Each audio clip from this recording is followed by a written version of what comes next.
నమస్తే, నేను Naresh. Welcome to స్వతంత్ర బిగ్ టాక్. కేంద్రంలో అధికారంలో ఉన్న ఎన్డీఏ వచ్చే ఎన్నికలకు తన బలాన్ని మరింత పెంచుకుంటోంది. గత 6 ఏళ్లుగా కూటమికి దూరంగా ఉన్న తెలుగుదేశం పార్టీ మళ్ళీ పాత గూటికి చేరేందుకు సిద్ధమవుతోంది. ఆంధ్రప్రదేశ్లో వైసీపీని ఓడగొట్టేందుకు ఏకమైన టీడీపీ, జనసేన కేంద్రంలో అధికారంలో ఉన్న బీజేపీ సపోర్ట్ కూడా తమకు ఉంటే మేలని భావిస్తున్నాయి. ఈ నేపథ్యంలోనే ఈ 3 పార్టీలు కలిసి రాష్ట్రంలో పోటీ చేసేందుకు రంగం సిద్ధం చేసుకుంటున్నాయి. అదే కనుక జరిగితే టీడీపీ ఎన్డీఏలో దాదాపు చేరిపోయినట్లే అని భావించాలి. ఇప్పటికే దీనికి సంబంధించిన ప్రాథమిక చర్చలు ముగిసిపోగా 2 రోజుల్లో చంద్రబాబు ఢిల్లీ టూర్తో తుది నిర్ణయం వచ్చేస్తుందని అంతా భావిస్తున్నారు. ఇక అటు ఒడిశాలో పెద్ద ఎత్తున అభివృద్ధి కార్యక్రమాలను మోడీ ప్రారంభించడంతో అక్కడి అధికార పార్టీ బీజేడీ ఫుల్ ఖుషి అయిపోతోంది. గతంలో ఎన్డీఏలో ఉన్న బీజేడీ ఇప్పుడు మళ్ళీ పునరాగమనానికి రెడీ అవుతోంది. మరోవైపు జేడీయూ, జేడీఎస్ ఇప్పటికే ఎన్డీఏ పక్షాన చేరిపోయాయి. ఈ నేపథ్యంలో ప్రతిపక్ష ఇండియా కూటమి పరిస్థితి ఏంటన్నది ఇప్పుడు చర్చనీయాంశంగా మారింది.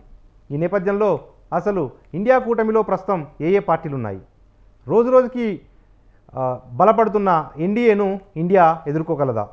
టీడీపీ, బీజేడీ ఎన్డీఏ గూటికి ఎప్పుడు చేరే అవకాశం ఉంది? ఇంకా ఏ పార్టీలు మోడీ వైపు చూస్తున్నాయి? ఇవే అంశాలపై ఇవాల్టి బిగ్ టాక్లో చర్చిద్దాం.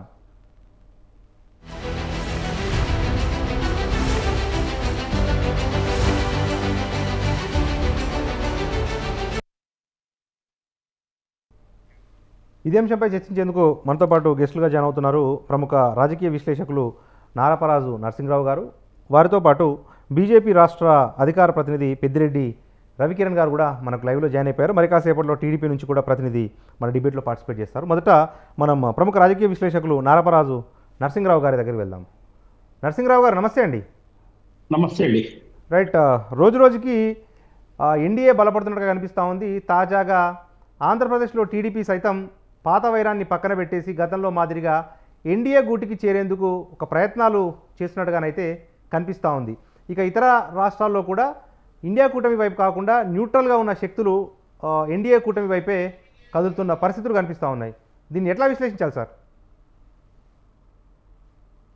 సార్, మీకు ప్యానల్లో ఉన్నటువంటి రవికిరణ్ గారికి శుభ సాయంత్రం.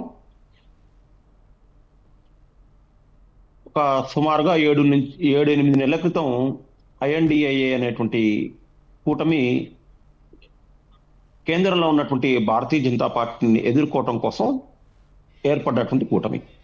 అయితే సహజంగా రాజకీయంలో ఎన్నికల సమయంలో ఏర్పడేటువంటి కూటములు అధికార పక్షంలో ఎవరైతే ఉంటారో వాళ్ళకు వ్యతిరేకంగా ఏర్పడ్డటువంటి కూటములు ఈ ప్రజా వ్యతిరేక విధానాల మీద, ప్రభుత్వ వ్యతిరేక విధానాల మీద పోరాటం చేస్తూ ఆ యొక్క అధికార పక్షానికి ముచ్చమటలు పట్టిస్తున్నటువంటి విషయం మనం గత చాలా కాలం నుంచి చూస్తూ ఉన్నాం. జనరల్గా సహజంగా జరిగేటువంటిది ఇది. అయితే ఈ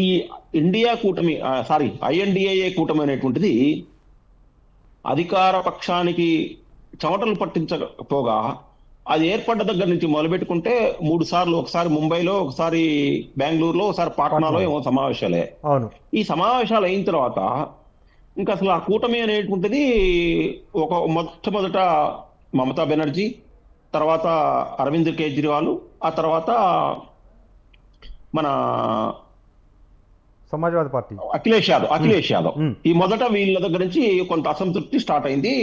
వాళ్ళ ఆ కూటమికి వ్యతిరేకంగా వ్యాఖ్యలు చేయటము, సీట్ల సర్దుబాటు అనేటువంటిది వీళ్ళు కూటమి ఎవరైతే పెద్దన్న పాత్ర పోషిస్తున్నటువంటి కాంగ్రెస్ పార్టీ చాలా నియంతృత్వ ధోరణితో వెళ్తుంది, ఇది కూటమి యొక్క విచ్ఛిన్నానికి నాంది ప్రస్తావన అవుతుందని చెప్పేసి ఒక ప్రకటన ఇవ్వటం. తర్వాత అనూహ్యంగా ఎవరు ఊహించకుండా కూటమిలో ఇంకొంచెం పెద్ద రోల్ పోషిస్తున్నటువంటి జేడీయూ అకస్మాత్తుగా కూటమి నుంచి ఎన్డీఏలో చేరటం అనేటువంటిది జరిగింది. ఈ రాజకీయం మారినటువంటి వాతావరణ నేపథ్యంలోనే ఇంకొక ప్రధానమైనటువంటి కీలకమైనటువంటి ఘట్టం ఏంటంటే అయోధ్యలో శ్రీరామ జన్మభూమి ప్రాణప్రతిష్ఠ. ఇది ఆటోమేటిక్గా దేశవ్యాప్తంగా వందలాది కోట్ల మంది హిందువుల్లో కాదు, భారతీయులందరికీ కూడా ఇదొక చైతన్యం తీసుకొచ్చినటువంటి సందర్భంగా మనం దీన్ని చూడాల్సినటువంటి విషయం. దీంతో ఏమైందంటే ఏ ఎన్నికలు లేకుండానే కేంద్ర ప్రభుత్వం యొక్క కేంద్ర ప్రభుత్వం యొక్క ఖ్యాతి, నరేంద్ర మోడీ యొక్క చరిష్మా ఆటోమేటిక్ గా కొంత పెరిగాయనేటువంటిది మనం అందరం కూడా అంగీకరించాల్సిన విషయం. ఆ జూన్ 22 తర్వాత, జూన్ 26, 27 తారీఖుల్లో బీహార్ ఉదంతం తర్వాత మనకు దేశవ్యాప్తంగా ప్రధాన మీడియా సంస్థలు, జాతీయ స్థాయిలో ఉన్నటువంటి మీడియా సంస్థలు 3-4 సందర్భాల్లో సర్వే చేశారు. ఈ సర్వే నేపథ్యంలో మనకు తెలిసినటువంటిది ఏంటంటే ఎన్డీఏకి సుమారుగా 350 నుంచి 375, 380 వరకు సీట్లు వస్తున్నాయనేటువంటి విషయం మనకు ఆ సర్వేల ద్వారా అర్థమైంది. తర్వాత అనేక మీడియా సంస్థల్లో పనిచేస్తున్నటువంటి అంటే ఎనలిస్టులు వాళ్ళ యొక్క అభిప్రాయం కూడా ఇదే, రాజకీయ విశ్లేషకుల అభిప్రాయం ఇదే, పొలిటికల్ కన్సల్టెంట్లు ఎవరు, ఫర్ ఎగ్జాంపుల్ ఇప్పుడు మన ప్రశాంత్ కిషోర్ లాంటి వాళ్ళు కూడా 20-29కి మాత్రమే ప్రతిపక్షాలకు ఆడటానికి గ్రౌండ్ దొరుకుతుంది, కానీ 20-24కు వాళ్ళకి ఏ విధమైనటువంటి గ్రౌండ్ లేదు దేశం లోపల. ఆ గ్రౌండ్ లో మొత్తం కూడా నరేంద్ర మోడీ ఆక్యుపై చేశాడు అని చెప్పేసి ఆయన ఒక స్టేట్మెంట్ ఇచ్చాడు. అట్లాగే మనకు మిగిలినటువంటి ఐఎన్డీఏ కూటమిలో ఉన్నటువంటి పార్టీల వాళ్ళతో కూడా మనం మాట్లాడినప్పుడు ప్రైవేట్ టాక్స్ లో కొంతమంది పబ్లిక్ కూడా మేము 2024కి మేము ఏదో నామమాత్ర పోటీ పడతాం, మనం అంతా మా ప్రధాన పోటీ 2029 అని చెప్పేసి వాళ్ళు అంగీకరించినటువంటి వాస్తవం ఇక్కడ ఒకవైపు మనకు కనపడుతుంది.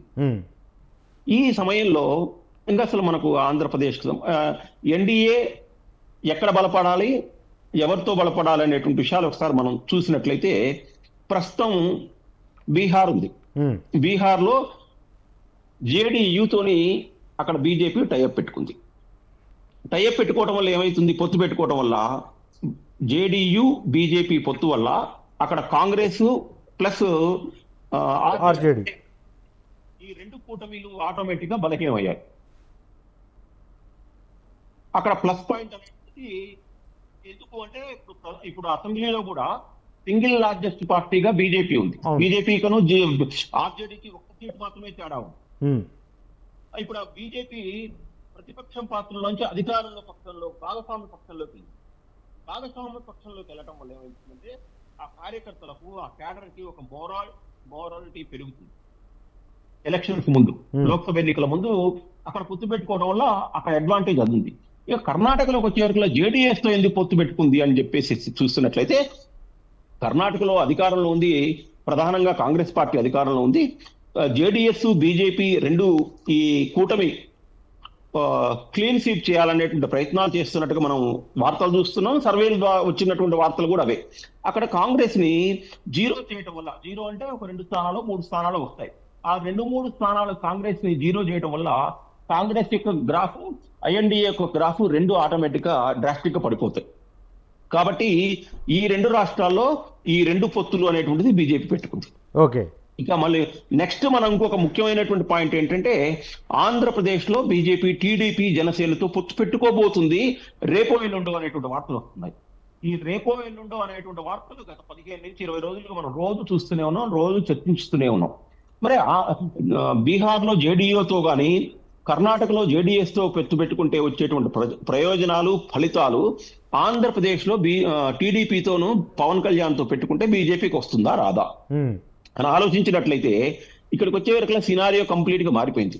కారణం ఏంటంటే అక్కడ బీహార్ లో జేడీతో పెట్టుకోవడం వల్ల అధికార భాగస్వామ్యం అయింది, ప్రధాన ప్రతిపక్షం అంటే మెజారిటీ సీట్లు బీజేపీ దగ్గర ఉన్నాయి.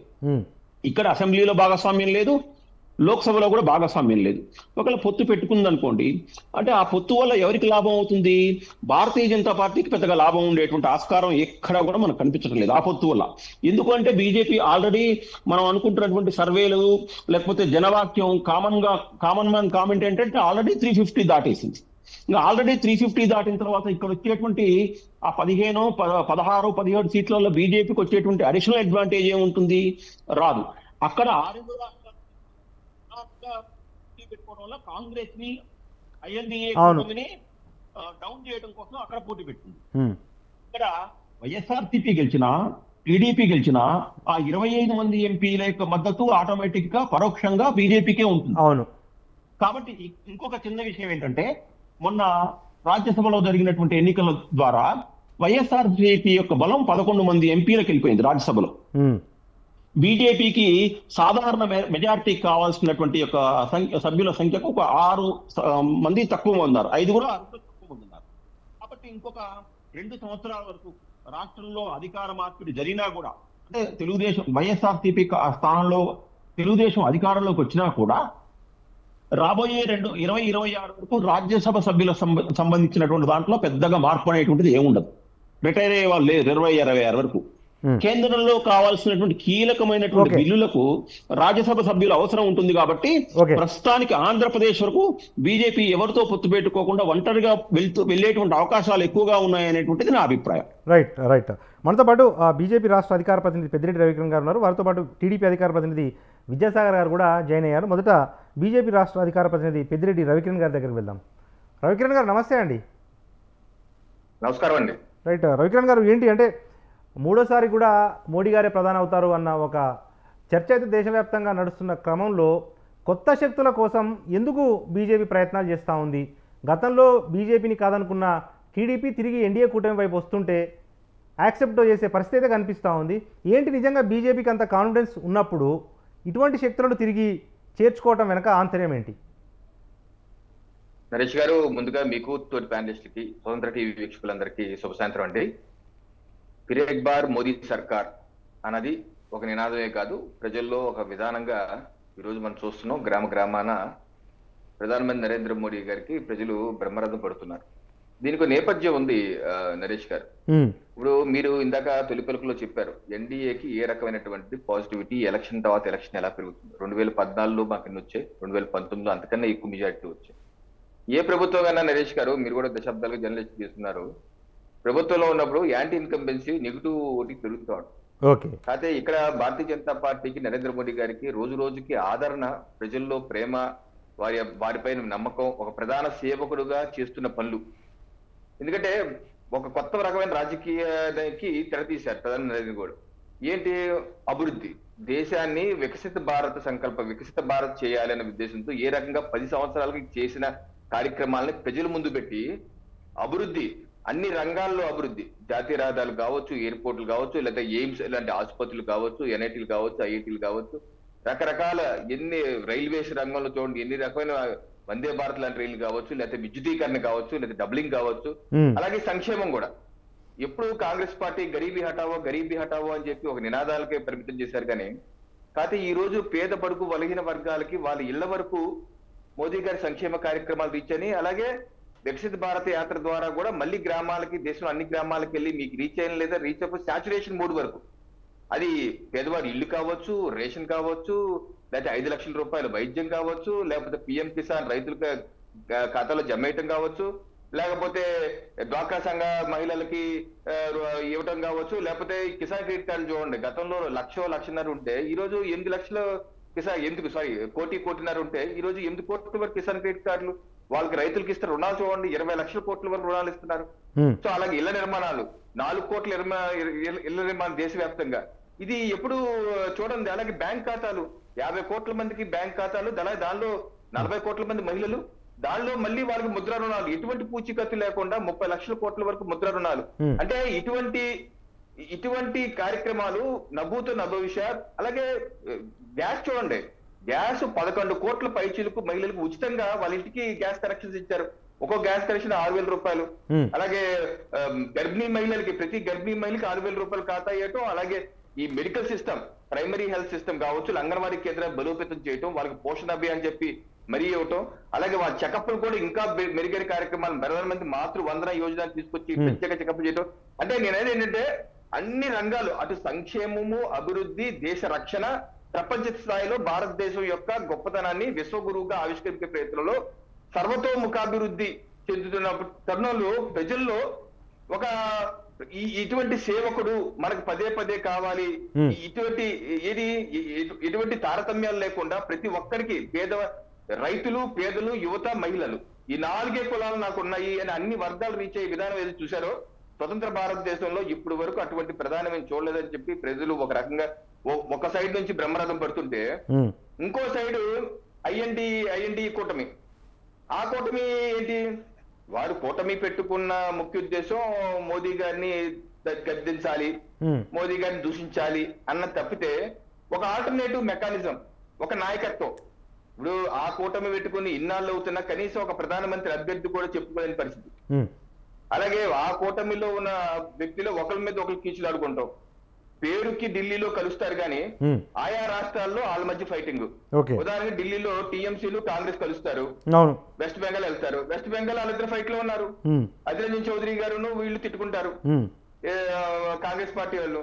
అలాగే ఆమ్ ఆద్మీ పార్టీ కాంగ్రెస్ ఢిల్లీలో కలిసి కూర్చుంటారు, పంజాబ్ లోకి వెళ్ళి ఇద్దరు ఒకరికొకరు తిట్టుకుంటారు. అలాగే కమ్యూనిస్టులు కలుస్తారు, కాంగ్రెస్ కమ్యూనిస్టులు కేరళకి వెళ్ళి కొట్టుకుంటారు. అసలు ఏది ఐక్యత ఏది వాళ్ళ మధ్య చెప్పుకోదగ్గ ఐక్యత లేదు, ఒక విధానం లేదు. పైపెచ్చు వాళ్ళు ఇస్తున్న స్లోగన్స్ ఏంటి? పాకిస్తాన్ జిందాబాద్ స్లోగన్స్. ఏ రకంగా కర్ణాటకలో రాజ్యసభ సభ్యుడప్పుడు మనం చూసాం. అలాగే వారి యొక్క అలయన్స్ పార్టీ డిఎంకే ఏమంటున్నారు? భారతదేశం ఒక దేశమే కాదు, డిఎంకే కనుక ఓడిపోతే ఈ దేశం నుంచి మొక్కలైపోతాం, మేము వెళ్ళిపోతాం అంటారు ఆయన. ఇంకోటి వెస్ట్ బెంగాల్ ఏమో మహిళల గురించి ఆ షేక్ షాహిల్ ఆయనకి సపోర్ట్ గా సుప్రీంకోర్టుకి వెళ్తాం. మహిళలు అంతగా బలాత్కారం చేస్తుంటే ఆ ప్రభుత్వం సుప్రీంకోర్టుకి వెళ్తాం, సుప్రీంకోర్టులో వచ్చి వాటిలు పెట్టారు. సో రకరకాలుగా రాజస్థాన్ లో ఇంకోటి. అందుకనే ఆ పార్టీ కాంగ్రెస్ పార్టీలో దశాబ్దాలుగా పనిచేసిన నాయకులు కూడా బయటకు వచ్చేస్తున్నారు. అశోక్ చవాన్ గారు చూసాం, మహారాష్ట్ర మాజీ సీఎం ఏ రకంగా బయటకు వచ్చేసారు చూసాం. గుజరాత్ లో మన అర్జున్ గారు అనే సీనియర్ నాయకుడు ఆయన వచ్చేసారు. హిమాచల్ ప్రదేశ్ లో వాళ్ళకున్న 3 గవర్నమెంట్ లో ఒక గవర్నమెంట్ కూడా సరిగ్గా నిర్వహించుకోలేక హిమాచల్ ప్రదేశ్ రిజైన్ చేశారు, మళ్ళీ ఏదో కింద మీద పడుతున్నారు. సో ఐఎన్డీఏ కూటమిలో కూడా అనైక్యత, ఒక ఎజెండా లేకపోవటం, ఒక నాయకత్వం లేకపోవటం, కేవలం మోదీ గారిని పెట్టడం. మన చూడండి లాలూ ప్రసాద్ గారు ఏమన్నారు? మోదీ గారికి అసలు కుటుంబమే లేదు, కుటుంబం లేనివాడు అని చెప్పేసి తెలియదు. ఇది చూడండి వ్యక్తిగతంలో దిగిపోయారు, వాళ్ళకి ఎజెండా లేదు. సో ఇటువంటి ప్రతిపక్షం కూడా బలహీనంగా ఉంటాం. ప్రధానమంత్రి నరేంద్ర మోడీ గారి నాయకత్వంలో గతంలో ఎన్నడూ చూడనటువంటి నాయకత్వ పటిమ. అటు జవహర్లాల్ నెహ్రూ గారు, ఇందిరాగాంధీ టైంలో ఎలా ఉందో మనకైతే తెలియదు కానీ సర్వేలు అయితే రకరకాల సంస్థలు చెప్తుందైతే స్వతంత్ర భారతదేశం ఇంత ప్రజాదరణ కలిగిన నాయకుడు ఇప్పుడు వరకు చూడలేదని చెప్పి చెప్తున్నారు. సో అలాగే ప్రపంచ స్థాయిలో సర్వేలు చేస్తున్నా సరే అత్యంత ఆదరణ ఉన్నటువంటి నాయకుడిగా నరేంద్ర మోడీ గారి పేరు కొన్ని సంవత్సరాలుగా వరుసగా వస్తుంది. సో ఎంత ప్రజలు ఆదరిస్తున్నా ప్రధానమంత్రి గారు అంతే వినమ్రత, భారతీయ జనతా పార్టీ ఎన్డీఏ కుటుంబం అంతే వినమ్రత ప్రజల మధ్యకి వెళ్ళి ప్రజలకు సేవిస్తాం, ఒక సేవించడానికి మాకు ఇంకో అవకాశం ఇవ్వండి, మా యొక్క ఎజెండా ఇది, ఈ రకంగా చేస్తాము, ఈ రకంగా 2047 కల్లా మేము ఈ 10 సంవత్సరాలు చేసాం, ఒక ఆర్థిక శక్తిగా 11వ స్థానం నుంచి 5వ స్థానం తీసుకొచ్చాం, ఇలా $3.8 ట్రిలియన్ తీసుకొచ్చాం. ఇదిగో ఇది మా అభివృద్ధి. ఇది జాతీయ రహదారులు గతంలో 90,000 కిలోమీటర్లు ఉంటే సొంత భారతదేశం ఇప్పటికీ 10 సంవత్సరాల్లో ఇంకో 60,000 కిలోమీటర్లు యాడ్ చేసి 150,000 తీసుకొచ్చాం. సో అలాగే ఎయిర్పోర్ట్లు గతంలో 75 ఉంటే ఈ 10 సంవత్సరాలు ఇంకో 75 యాడ్ చేసాం. సో అది ఈశాన్య భారతంలో చూడండి ఎప్పుడు లేని కనెక్టివిటీ, ట్రైన్లు కావచ్చు, లేకపోతే హైయెస్ట్ ట్రైన్ లైన్ ఈశాన్య భారతంలో ఉంది. అలాగే రోడ్ కనెక్టివిటీ ఈశాన్య భారతంలో ఎన్ని ఎయిర్పోర్ట్లు ఓపెన్ చేశారు. సో ఎన్ని మేము ముందు పెడుతున్నాం, ప్రజల ముందు ఒక ప్రోగ్రెస్ రిపోర్ట్ పెడుతున్నాం, ఆశీర్వదించమని చేతులు జోడించి వేడుకుంటున్నాం, ఆశీర్వదించమంటున్నాం. సో అందుకనే మాకు నమ్మకం ఉంది, ప్రజలు తప్పనిసరిగా భారతీయ జనతా పార్టీ ఎన్డీఏకి ప్రధానమంత్రి నరేంద్ర మోడీ గారికి మరోసారి అవకాశం ఇస్తారు అని చెప్పైతే మాకు దృఢమైన విశ్వాసం ఉంది. రైట్. Thank you. మనతో పాటు టీడీపీ అధికార ప్రతినిధి విద్యాసాగర్ గారు ఉన్నారు మనకు లైవ్లో అందుబాటులో. విద్యాసాగర్ గారు నమస్తే అండి. నమస్కారం అండి. రైట్. విజయసాగర్ గారు, గతంలో కూడా మీరు టీడీపీగా ఎన్డీఏలో పనిచేసింది, ఆ తర్వాత డిఫరెన్స్ వచ్చాయి, బయటకు వచ్చారు, తిరిగి ఎన్డీఏ వైపు టీడీపీ చూస్తున్న పరిస్థితులు అయితే కనిపిస్తూ ఉన్నాయి. అంటే ఎన్డీఏలో ఆ మార్పు వచ్చిందా, లేకపోతే దేశవ్యాప్తంగా ఎన్డీఏ హవా కొనసాగుతుంది కాబట్టి ఆ మోడీ ఇమేజ్ లేకపోతే కేంద్ర ప్రభుత్వ చరిష్మాను వినియోగించుకునేందుకు టీడీపీ ఎన్డీఏలో చేరుతుందా అంటే ఏం చెప్తారు? గుడ్ ఈవినింగ్ అండి. అంటే నాకు అర్థమైనంత వరకు, ఎందుకంటే టెక్నికల్ ప్రాబ్లం రిసాల్వ్ అయినట్టు లేదు, నాకు అర్థమైనట్టు వరకు నేను మీకు explanation I will try to give.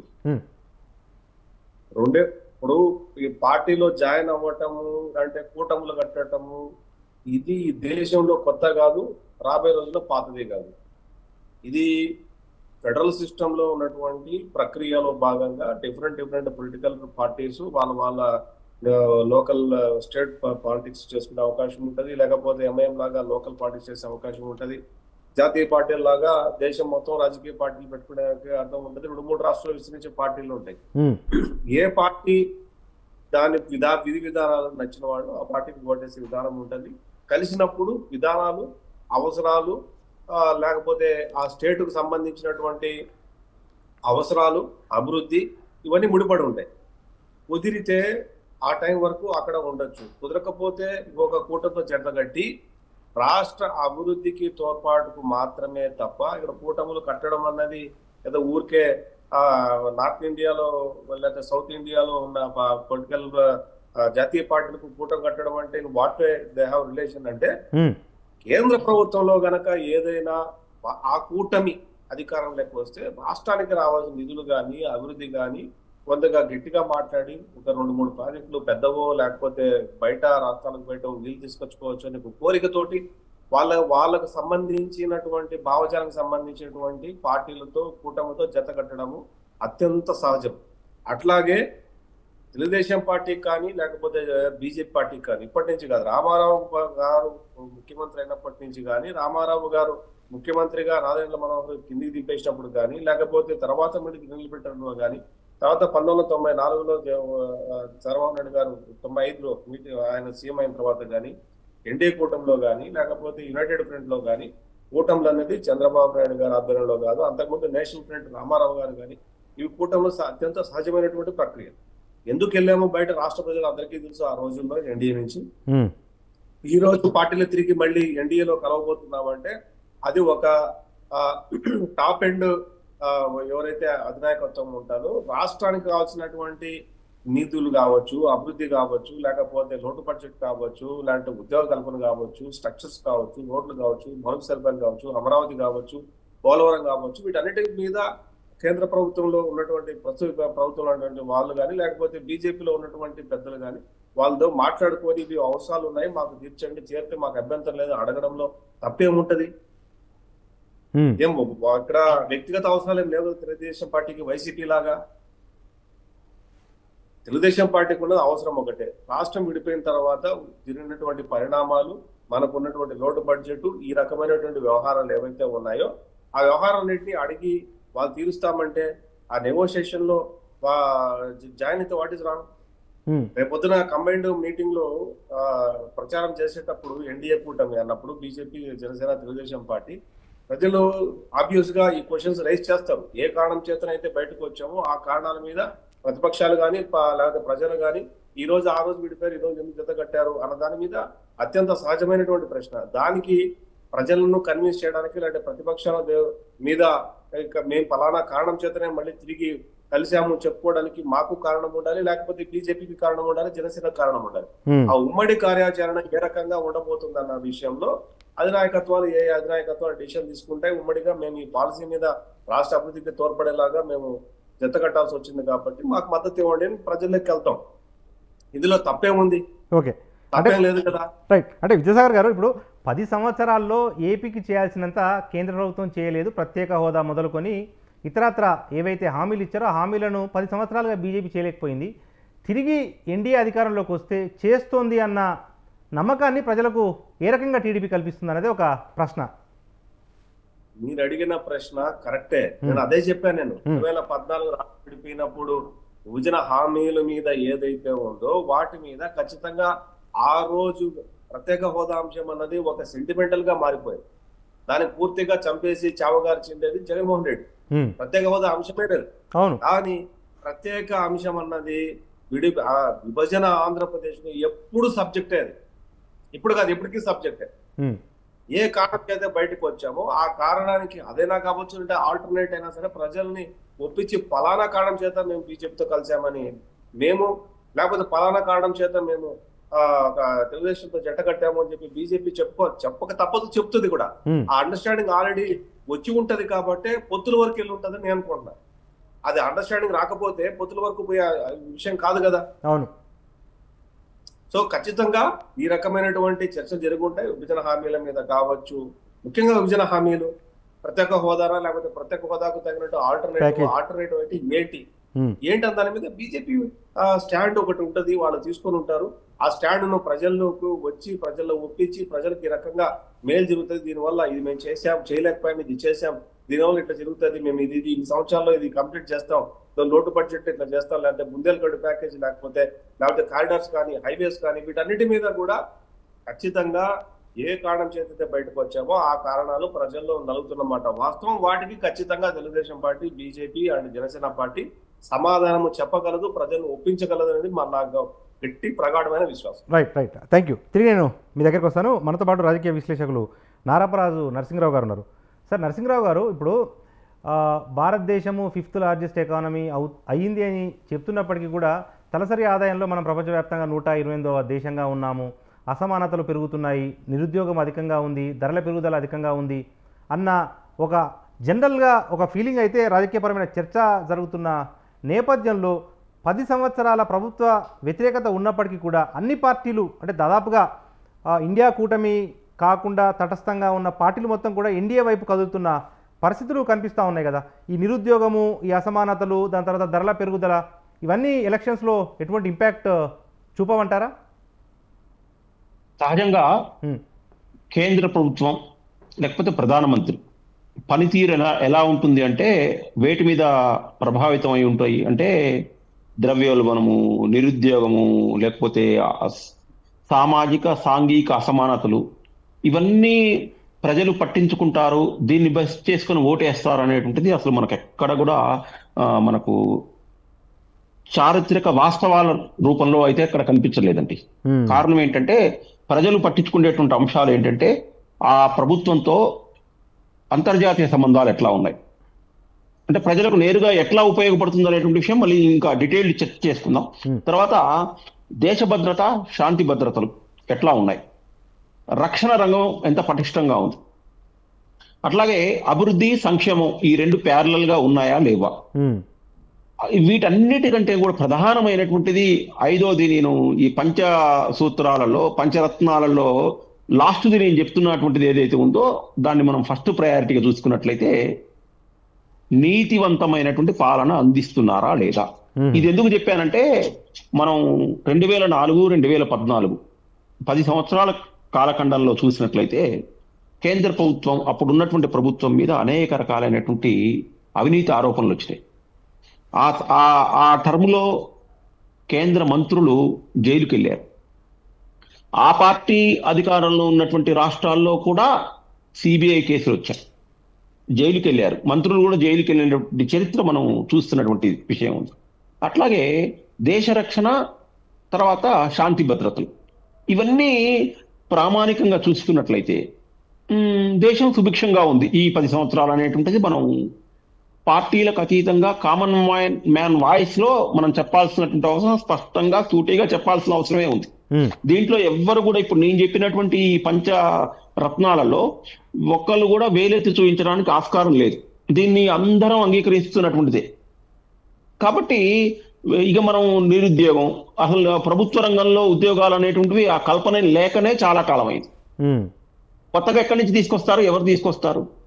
కాబట్టి ఇవన్నీ కూడా అవుట్డేటెడ్ స్లోగన్స్ గా మనం ట్రీట్ చేయాలి తప్ప ఇప్పుడు ఈ టర్మ్లో 2024లో ఇవేమి మనం ప్రజల ఎజెండాగా ఉండవండి.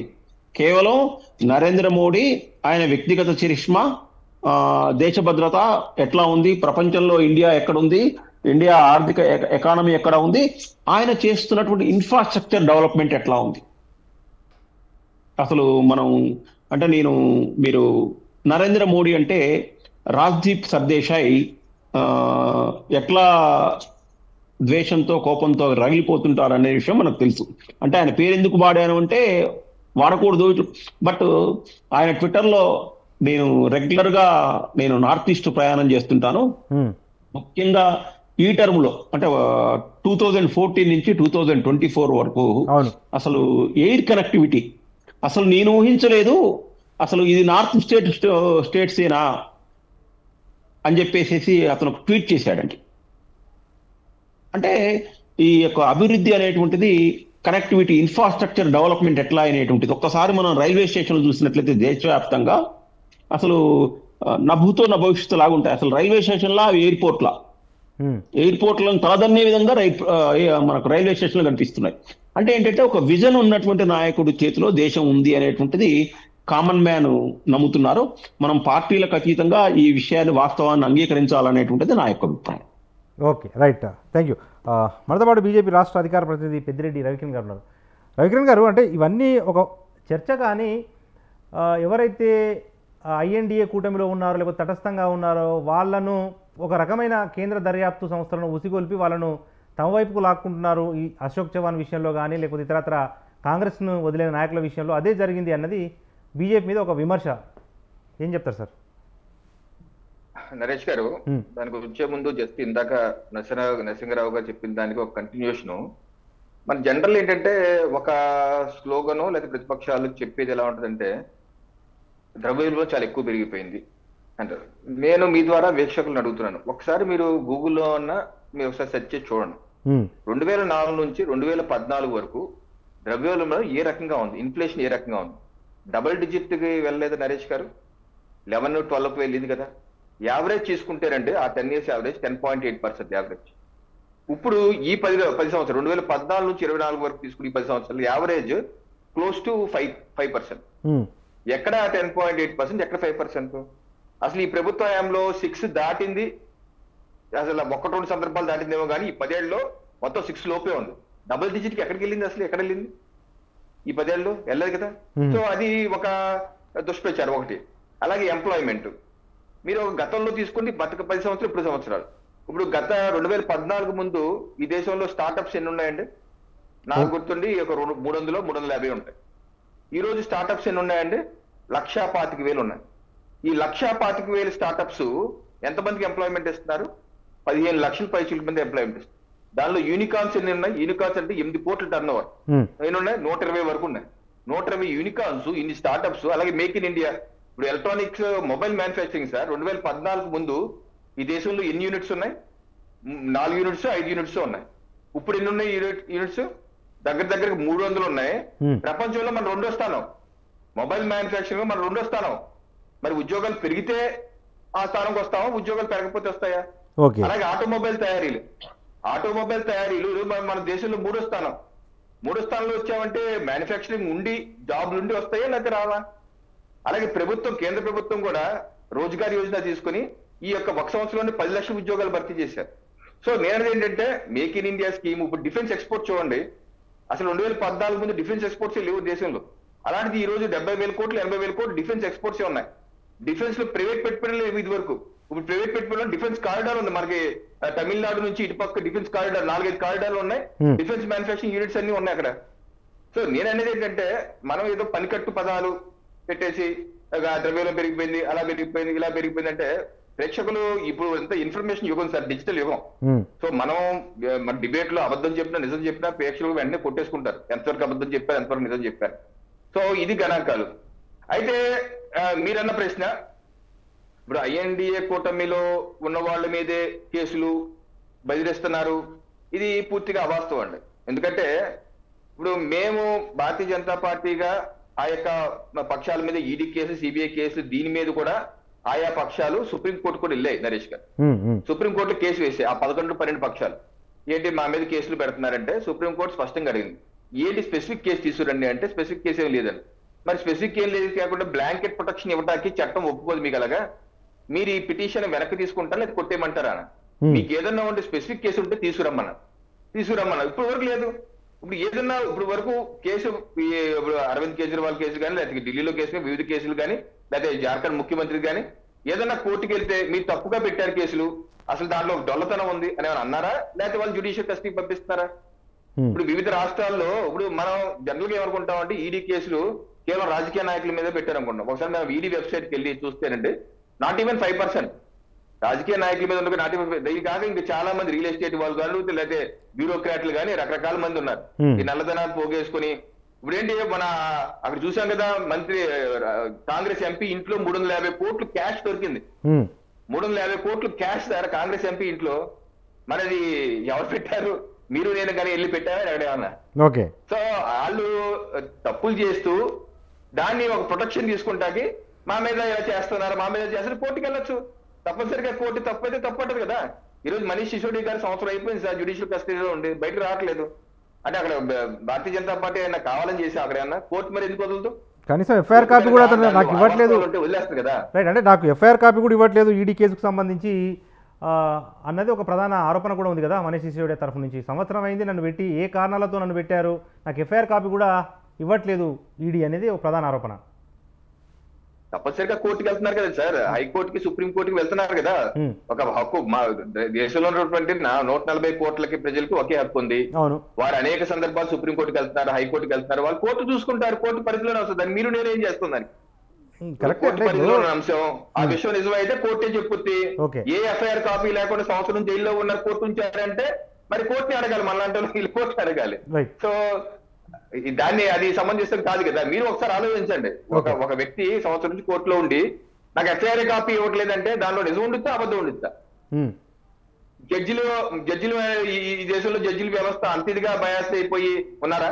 ఓకే, కాదు కదా. అవును. సో ఇది అన్నెసరీ ఆరోపణ అని చెప్పి నా యొక్క అభిప్రాయం Naresh. Right. Okay sir, Vijayasagar గారు, అంటే ఇప్పుడు ఎన్డీఏ కూటమి, ఇండియా కూటమి, ఇవన్నీ విషయాలు కొద్దిసేపు మనం పక్కన పెడితే ఈ ఏపీ రాజకీయాలకు సంబంధించి అటు వైసీపీ కూడా ఎన్డీఏతో, సరే ఈ ప్రస్తుతం ఎలక్షన్స్ వచ్చాయి కాబట్టి కొంత బీజేపీ టీడీపీ కలిసిపోతున్న దశలో బీజేపీ కేంద్ర ప్రభుత్వం మీద విమర్శలు చేస్తూ ఉంది. కానీ నిన్న మొన్నటి వరకు కేంద్రంతో సఖ్యతగానే వైసీపీ ఉన్న ఈ క్రమంలో నిజంగా బీజేపీతో టీడీపీ పొత్తు పెట్టుకుంటే అనుకున్న ఫలితాలు టీడీపీ సాధించగలుగుతుందా?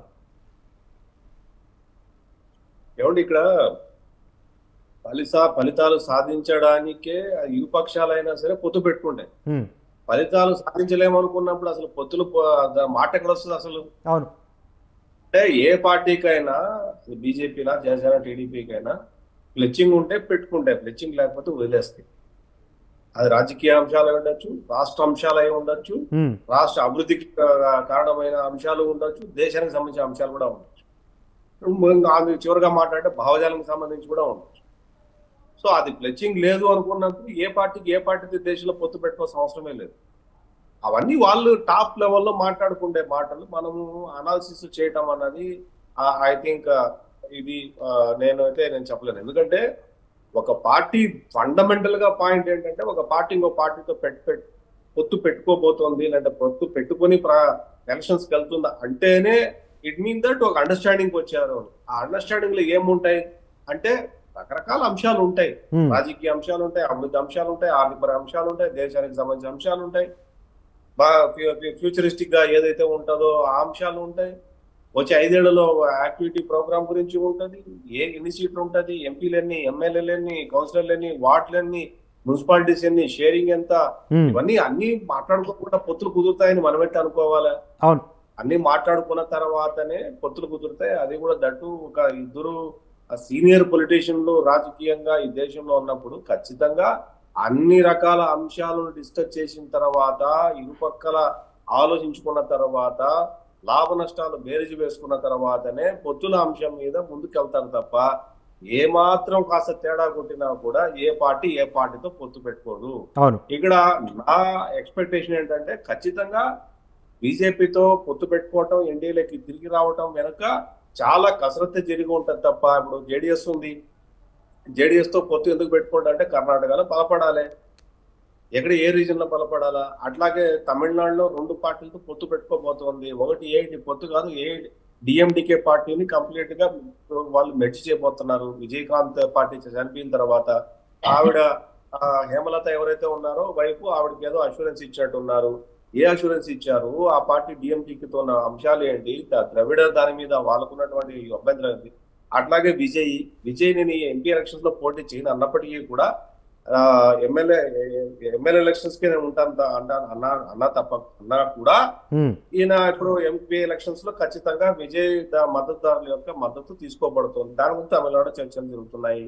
అట్లాగే కేరళలో, అట్లాగే ఆంధ్రప్రదేశ్ లో, అట్లాగే తెలంగాణలో అవకాశం ఉంటే, అట్లాగే ఆ పార్టీల అభిప్రాయాలు ఎదగడానికి అవకాశం బట్టి రాజకీయాలు అవసరాన్ని మాట్లాడతాయండి. అది ఊరికే మనం ఏదో అంటే ఇమాజినరీగా మాట్లాడటం అన్నది ఎందుకో నేను సమంజసంగా నేను అనుకోవట్లేదు. ఎందుకంటే అందరూ ఒక లెవెల్లో మాటలు దేశానికి సంబంధించిన నేతలు, రాష్ట్రానికి సంబంధించిన నేతలు మాట్లాడుకున్నప్పుడు అన్ని అంశాలు మనకంటే 100 రెట్లు ఎక్కువ ఆలోచించుంటారు నేను అనుకుంటాను. కరెక్ట్. పార్టీ ప్రయోజనాలతో పాటు రాష్ట్ర ప్రయోజనాలను దృష్టిలో పెట్టుకునే చర్చలు జరుగుతున్నాయి. ఇంకా అదే సమయంలో సార్, ఇప్పుడు ఎలక్షన్స్ షెడ్యూల్ ఒక 1 వీక్లో వస్తుందన్న ఒక చర్చ అయితే దేశవ్యాప్తంగా జరుగుతున్న నేపథ్యంలో ఏపీలో టీడీపీ ఎట్లా ఉంది సార్, ఏం చెప్తారు?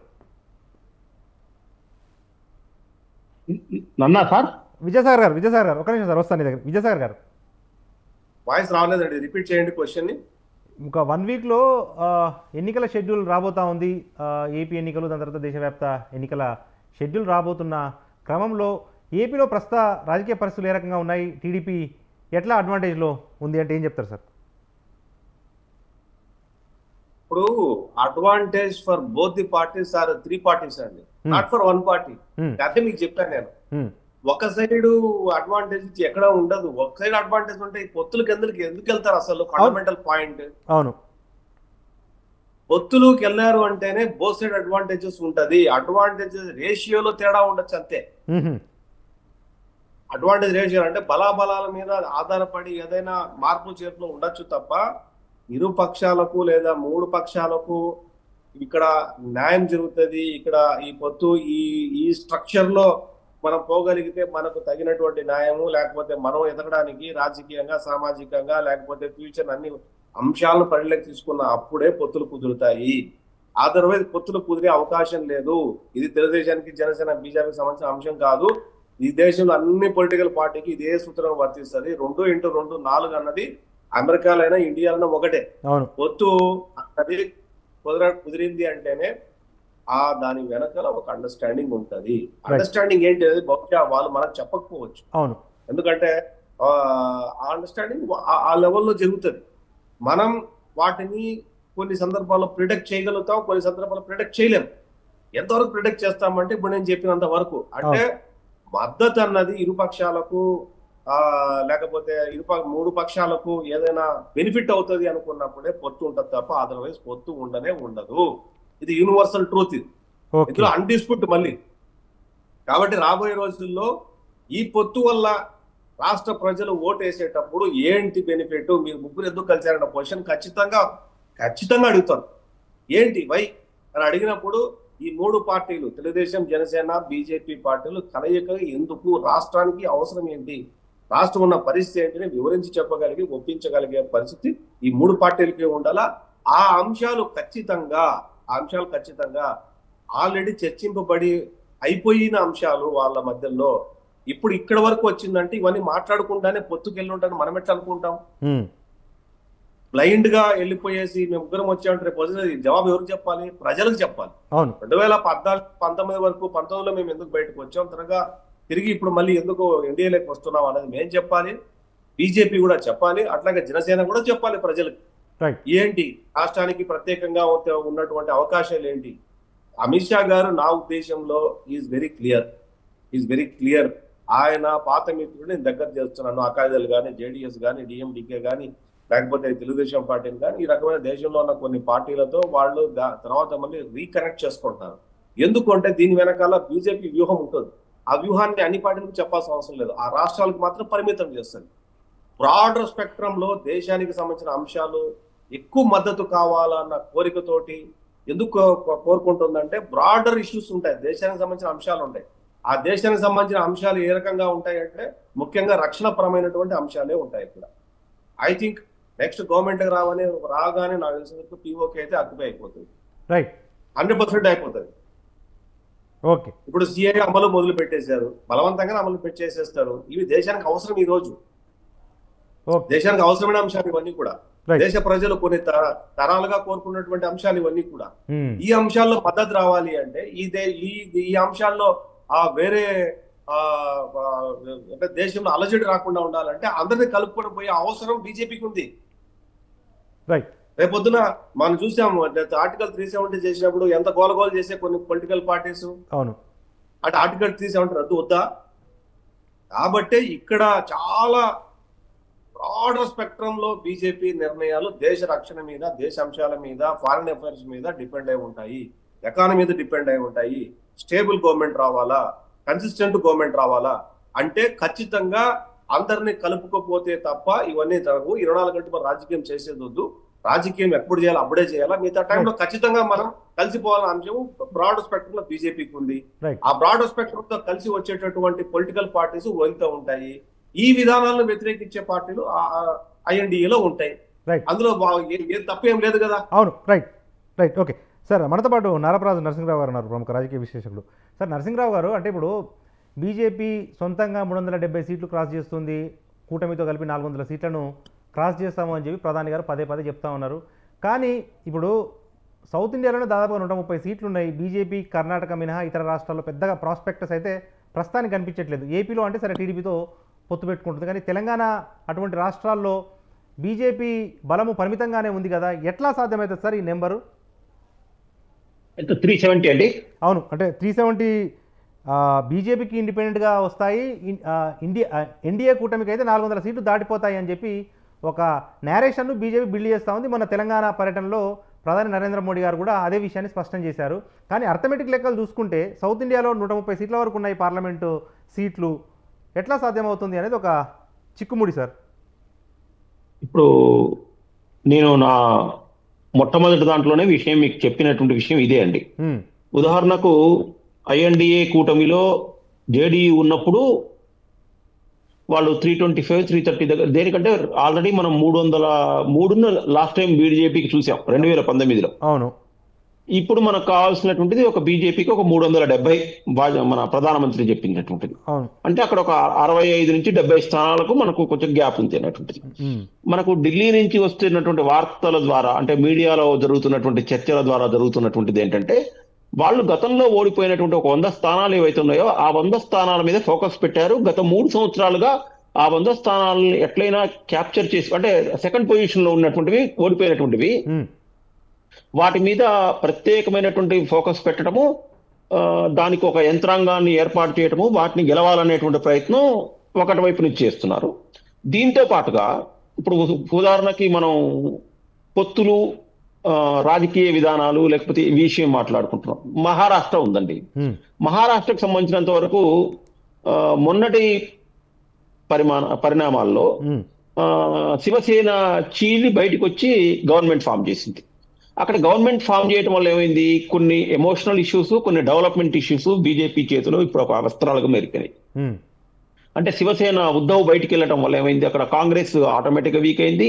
అజిత్ పవార్ మన ఇక్కడికి వచ్చిన తర్వాత మన చవాను ఇట్లా వీళ్ళందరూ రావడం వల్ల ఏమైంది, అక్కడ మొన్నటిదాకా అంతకు ముందు వరకు ఉండేటువంటిది ఏంటంటే, అక్కడ ఎన్డీఏ తర్వాత ఐఎన్డీఏ ఈక్వల్ గా వస్తాయనేటువంటిది కొంత విశ్లేషణ చేశారు.